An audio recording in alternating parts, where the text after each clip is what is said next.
Latin America history wasn't writing in ink. It was etched in fire from colonial conquest to Cold War confrontations. This region has been shaped by the collision of ideologies. Catholic missionaries clashed with indigenous cosmologies. Later, liberalism, communism battled for the soul of Latin America. Today, their legacies still protest chants, ballot boxes, and government halls. The colonial foundation. The 17th century saw more than conquest. It was cultural domination. Catholicism, backed by empire, sought to erase centuries of indigenous belief. This early composition of ideology said a part of power would always come with an idea to justify it, and resistance would follow, in spirit, in culture, in politics. Liberalism and independence. By the century, by the 19th century, Enlightenment ideals surged through cruel elites. Liberalism promised freedom, private property, secularism, and broke chains from Spain, but it didn't free everyone. New republics still marginalized indigenous people and poor rural communities. Liberalism in Latin America became a top down project, often divorced from social justice.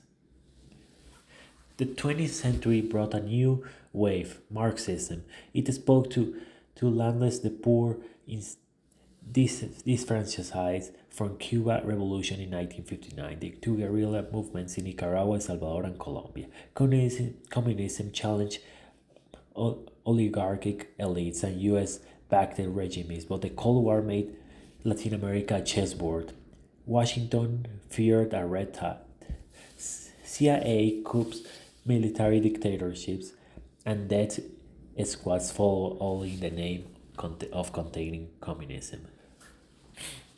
Today, the ideological battle hasn't vanished. It's evolved.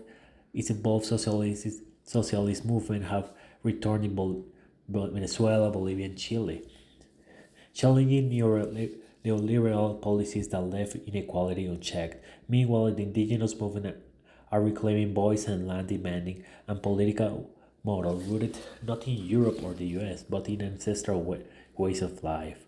Free market, global trade, and privatization still dominate, but face rising critiques.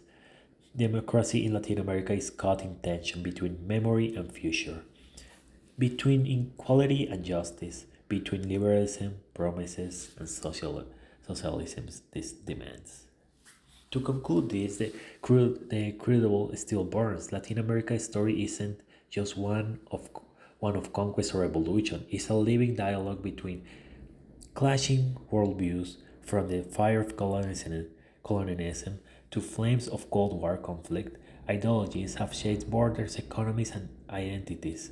As the region writes its next chapter, it does not silence, but with the roar of ideas still colliding in the streets.